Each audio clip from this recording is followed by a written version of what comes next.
Бангарын дарга гишүүд үндсийн зөвлөлийн гишүүдийн өнөөдрийн амлан айлтгая. 2005 онд олон нийтийн радио телевизийн тухай хууль батлагдсан. Одоо ингээд даруй 20 жил өнгөрч байна л да. Бид нэг томоохон хүлээлт байсан баг тэр үед. Яг тэр хүлээлтийн нэг хэсэг нь биелсэн, нэг хэсэг нь янз янзын сорилттой тулгарчил байгаа байх. Угаасаа сорилтгүй нийгэм гэж байхгүй юм чинь тулгарх ёстой. Гэхдээ анхнаасаа бидний тавьсан зорилго нь хэр биелж гинэ гэдгийг анхудаа та бүхэн бидэнд тайлбарлах гэж байгаа юм. Тэгэхээр энэ дээр бид бол бие биентэйгээ илэн далангуй ярьж тэгээд үндсийн зүйл маань өөрийнхөө санал зөвлөмжийг одоо эндээс гаргаж тэгээд их хурл эндээс ирэн цаашдаа юу хийх вэ? Ямар байдлаар бид одоо шинэ хэрэгцээ орчинд боловсронгуй болох вэ гэдэг ийм л зүйл яригдах ёстой. Тэр энэ талаас одоо бас би их хурлын гишүүдэд бас хандаасаа гэж бодож байна. Бид ямар нэгэн ажил одоо шинэ хэн шалгах байгаа бол биш. Ийм том одоо бодлогын асуудлыг харилцсан одоо ярилцаж цаашдаа яаж шийдэх үү гэдэг дээр л одоо ийм хуралдаан болж байгаа шүү гэдгийг бас би одоо гишүүний хувьд та бүхэнд санал болгож байна. 3 асуулт байна. Эхний асуулт хууль батлагчлаа 20 жил хэрэгжилжлээ. Тэгээ энтэй холбоотой үндэсний олон нийтийн радио телевизийн хөтөлбөр, за хөтөлбөрийн одоо шинэ бодлого, за энийг хэрэгжүүлэх зохион байгуулалт, бүтэц, за менежмент гэдэг юм уу.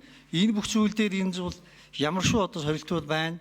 Энэ дээр та бүхэн ямар саналтай байна гэдэг ийм асуулт байна.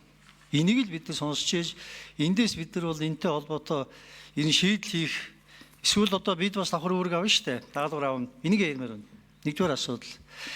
Хоёр дахь асуудал мэдээж хэрэг энэ одоо шинэ үндэсний зөвлөл дотор бас тодорхой хяналтын хорооноос гадна энэ орон тооны бус зөвлөл байгаа юм. Энэ мэргэжлийн зөвлөний. Энэ үндэсний хороо дотор бол ийм орон тооны бус зөвлөлүүд байдаг. Гол зүйл бол мэргэжлийн шийдвэр гаргахад үндэсний зөвлөлд бол дэмжлэг үзүүлдэг юм байна. Тэр энэ зөвлөл ер нь хэр ажиллаж байна? Энийг та бүхэн бас бидэнд хэлээж ямар одоо үр дүнгууд гарч ийн гэж. За 3 дахь зүйл энэ хатсангуу одоо энэхий асуулт юм. Хуулийн дээр 8-2-7-д ингэсэн байгаа. Олон нийтийн радио телевизийн хөтөлбөрийн бодлого гэдэг дээр үндэсний цөөнх, эмэгтэйчүүд, хүүхдүүд, хөгжлийн бэрхшээлтэй иргэд зэрэг нийгмийн бүлэг давхаргын болон олон нийтийн эрэлт хэрэгцээг тэнцвэртэй хангахыг эрмэлзсэн байна. За энэтэй холбоотой хүүхдийн нэвтрүүлгийн одоо сая хасчихсан гэсэн юм мэдээлэл байна. Энэ яагаад? Хоёр дахь зүйл бол 2023 оны 6 сараас эхлээд туваа хэл дээр, бурайд хэл дээр, за казах хэл дээр энэ мэдээ явдаг байсан. Энийг хасчихсан. Энэ 12 оноос эхэлсэн уг нь бол үйл ажиллагаа л да. Тэг энэ яагаад ингэ хасчихваа? Энийг та бүхэн нэг тайлбарлаад өгөөч. Баярлалаа. За зөвлөгөөр шүний асуултанд ажлын хэсгийн 5 номерын микрофон Монсор дарга хариулъя. За баярлалаа. За Монголын үндэсний олон нийтийн радио телевизийн хууль маань өөр 2005 онд батлагдсан. За энэ 20 жилийн хугацаанд бол гол сорилтуудын нэг маань бол орлого тал бол харагдсан. За яагаад тэгэхээр түрүүн орлогын их үүсвэр маань өөрөө их тодорхойгүй байхлаар байгууллага дээр жишээлх юм бол ийм тогтворгүй байдал үүсэх эрсдэл аюу их гардаг.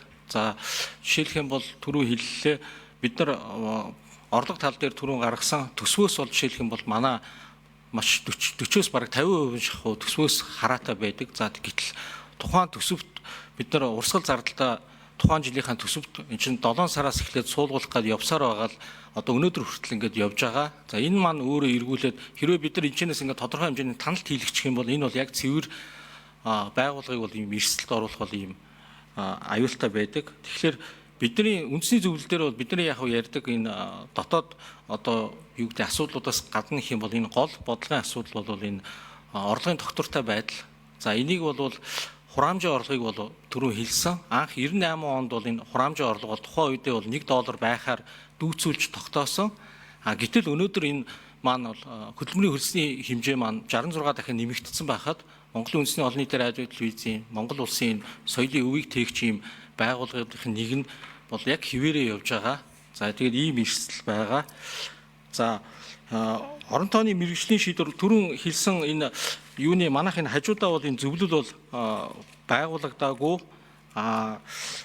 3 дахь асуултанд гэх юм бол хуулийн 8-2-7 за энэ бол ерөнхий захиралд илүү их хандах байх. Яагаад тэгэхээр бидний хувьд бол төсвөө баталж үйл ажиллагааг нь батлахтаа бол энэ 5 сувг болон энэ 3 радиогийнхаа сувгаар олон улсад мэдээ дамжуулах тэр үндсэн илүүдээр яаж хийж байгаа гэдгийг нь бол баталж өгөөд явуулдаг. Зүгээр тэр гэрэл захирал хариулах хаа.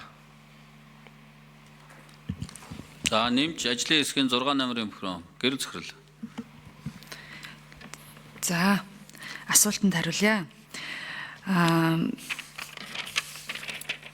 Үндэсний олон нийтийн радио телевизийн хөтөлбөрийн бодлогын 8/2/7-нд үндэсний цөөнх эмэгтэйчүүд, хүүхдүүд, хөгжлийн бэрхшээлтэй иргэд, за нийгмийн бүлэг, давхаргын болон олон нийтийн мэдэх эрхийг хамгаалах, тэнцвэртэй хангахыг ирмэлзэж ажиллах гэж энэ хөтөлбөрийн бодлогын хэсэг дээр заасан.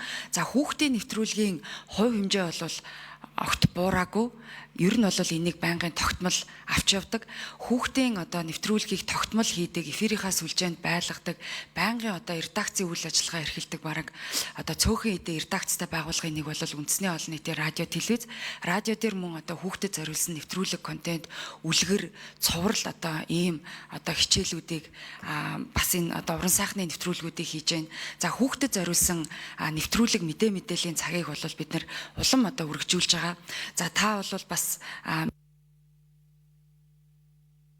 За гүйцэтгэд хариулж 1 минут. 6 номер. За үүнтэй холбогдуулаад бүтцийн өөрчлөлтөөр гэр бүл сувгийг бол бас үүсгэсэн. За энэ гэр бүл сувг дээр хүүхэд хөгжил гэр бүлийн мэдлэг мэдээлэл гэр бүлд зориулсан хөтөлбөрийг бол илүү түгээх үүднээс бол 5 дугаар цуг маань байгуулагдсан. За туваа хэл болон үндэсний цөөхөд зориулсан энэ нэвтрүүлэг яагаад алга болсон бэ гэхээр мэдээллийн хувьд бол жоохон дутмагшилтай байсан болов. Тухайн үед бол үндэсний зөвлөлөөс бүтцийн өөрчлөлт орсон. Тэгээ энэ үндэсний цөөхөд зориулсан 2 дугаар цугийг Монголын мэдээ сувг болгож өөрчилсөн учраас чиглэл нь өөрчлөгдсөн. Гэхдээ энэ үндэсний цөөхөд зориулсан мэдээллийг бол бид нар байнга хэдийгээр туваа хэлээр биш ч гэсэн энэ мэдээллийг бол түлхүү өгч бас хөтөлбөрийнхөө бодлого шингээж ажиллаж байгаа. За Зулуухаар шүн тодруулъя 1 минут.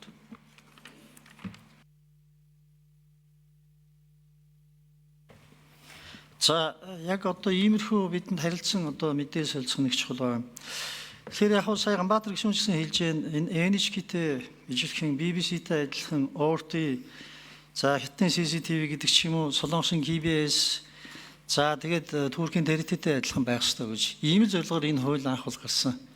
Энэ арилжааны телевиз биш, олон нийтийн радио телевиз учраас бидэнд бол үндэсний хэмжээний тодорхой хөтөлбөрийн бодлого байх ёстой. Тэрийг авч явна гэдэг үүднээс тэр илүү чиглэсэн байдлаар та сая зарим сорилтыг хэлж байна. Тэгэхээр тэр хураамжийг нэмэгдүүлэх нь чухал юм уу? Эсвэл өөр шинэ арга хэрэгсэл байна уу гэдэг. Энэ дээр та бүхэн бас тодорхой санал хэлэх ёстой. Хураамжаар хийгнэ гэвэл шинэ нэг л хэрэг байх. Гэхдээ өөр шинэ гадны улс орнуудын бас тийм арга туршлага юу байна? Төрөөс шууд татаас өгөх ёстой юм уу? Яг бол энэ чинь төрөөс дэмжлэг үзүүлэх ёстой. Томоохон хэвлэл мэдээллийн байгуул гэдгийг бид ойлгоцсон байгаа шүү дээ. Тэгэхээр энэ үүднээс нь та бүхэн ямар саналтай байна гэдэг нэг ийм асуулт байна. Дараа би 1 минут нэмээд. За 1 минут. Зулуухаар гишүүн. Тэр саяны тэр цөөнхийн мэдэх хэрэгтэй холбоотой асуудал энэ анх хуулийг боловсруулахдаа ч гэсэн тэрийг бид хийсэн байхгүй да. Бид энэ бол их хурлаас цаашлаа батлагдах хуулиуд дээр ч гэсэн хүний эрхийн мэдрэмжтэй байх, эсвэл хүний эрхийн мэдрэмж нь шинэ алдагдсан хууль байх юм бол тэрийг янзлаа гэдэг юм стратеги тодорхойлсон юм. Энэ стратеги хэрэгжүүлж байгаа нь бол үндэсний зөвлөл өөрөө хуулийн хэрэгжилтийг. Тэгэхээр саяны өөр сувг болгоцсон ч гэсэн энэ байхгүй болсон гэдэг бол энэ бол хангалтгүй тайлбар байна. Энэ бол бидний сайн туршлага байна шүү дээ. Өнгөрсөн 12 оноос хойш явж ирсэн 3 хил дээрх мэдээ шүү дээ. Зөвхөн мэдээ дамжуулдаг. Цөөнхийн шинэ хил дээрээ мэдээлэл авах, төрийнхөө мэдээллийг сонсох энэ эрхийг бол үндэснийхээ олон нийтийн радио телевизээр дамжуулж өгж байгаа хэлбэр байхгүй. Энийгээ та бүхэн үндэснийхээ зүйлээр ахиж ярмаар байна. Тэгжиж энэ гэрэл шинэ захирлыг гэрэл захиралтай радио телевизийн энэ үйл ажиллагааг бол дэмжиж өгөх ёстой хаа гэсэн ийм бодолтой байна. Энэ бидний хувьд бол том үлгэр жишээ болох бас ийм зүйл шүү дээ. Бусад улс орнуудад гэсэн үг. Сайн туршлага болж байгаа учраас сайн туршлагаа цааш нь аваад яваач гэж. За эхнийх нь асуулт. За 5 номерын микрофон. Монсор дарга. За Зулуухаар гишүүд баярлалаа.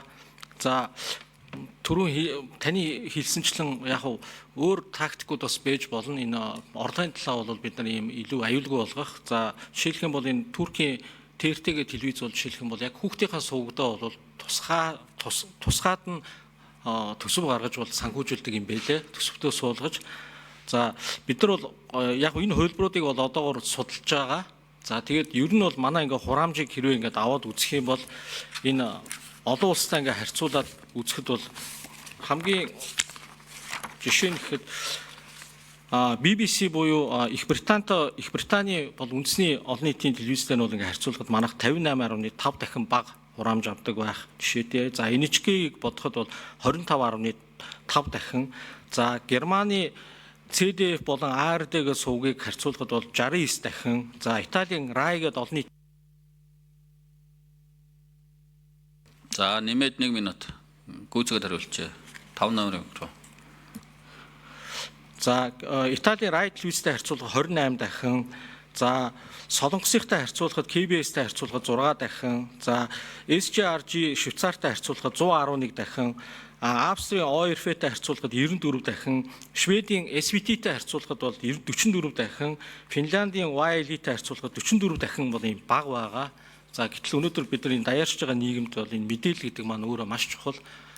Монголын үндэсний олон нийтийн радио телевиз бол яг энэ Монгол улсын 3.5 сая хүн иргэнд бол хүргэж байгаа энэ мэдээлэл боловсрал энэ соёлд бол өөрийн гэсэн тодорхой байр суурьтай.